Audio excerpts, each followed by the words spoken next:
Hooyo marka hore soo dhaw magacaaga igu bilow. Adrees Xardiid Cabdi Waliir. Su'aalan ku weydiinaya haddii su'aalaha ku guuleysatana abaalmarin ma ku siin doona. Yaa ugu soo hor islaamay reer Madiina.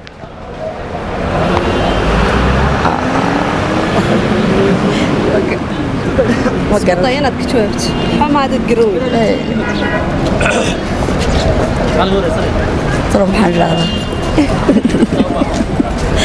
Haddii su'aal kale iska kaftana ku weydiino Faysal Cali Waraabe soo mtaqaan. Waxaad noo sheegtaa magaciisa afaran. Faysal Cali Waraabe. Faysal Cali Waraabe baan u aqaan. Magacaaga marka hore. Cabdilaahi Faarax Maxamuud Tarab Caynaan. Way wada aftirsatay. Cabdilaahi Bersanafi. Way. Waxaad sheegtaa su'aal baan ku weydiinay laba su'aalood dad garatana abaalmarin ma ku siin doona. Waxaad ii sheegtaa yaa ugu soo hor islaamay reer Madiina. reer Madiina mise islaam qolna reer Madiina yaa ugu soo hor islaamay. su'aashadan isku dayo Umar bin Khattab malanaya may Hamza ay isku day wanaagsan baa sameysay garan arka hore magacaaga ku bilow soo dhawow andhahay wala magacaaga waa Hoodamuud Xasan hooday laba su'aal baan ku weydiin doonaa dad su'aalaha ku guuleysato waxaan isku dayin doonaa abaalmarin ku siino waxaad sheegtaa qofkii ugu horeeyay maxaa la dhahaa soo islaamay reer Madiina qofku warsaam islaam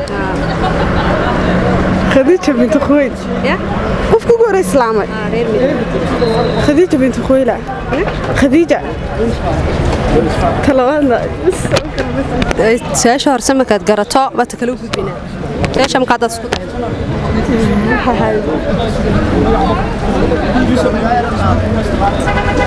أبلول المجاز وكل وهاي وما سنتي مقعين عبد الرحمن حسن مالله عبد الرحمن ما سنتي لبس هالو دينين كويدين دونا هذا كوجول ستنا أبال مريم كوسين دونا واحد شيكتا يهودي جي النبي السرحي عليه الصلاة والسلام إن هرت والله سؤال دينية إن لكن والله كل وقت ورا يقدم مثل يكون لا عيسى سؤال ما دي بدر كرتا بل اسكتي الله ده هذا اسكتي وان قلدي لو دين ترى اسكتي يا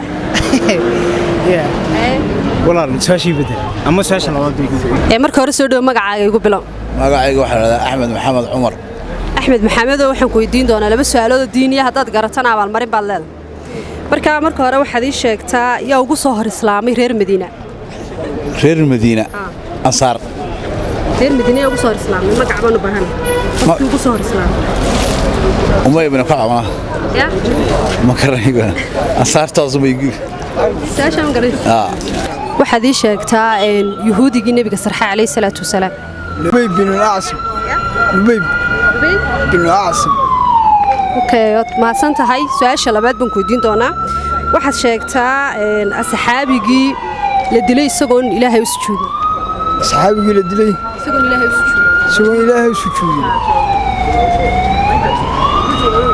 saxaabigii la dilay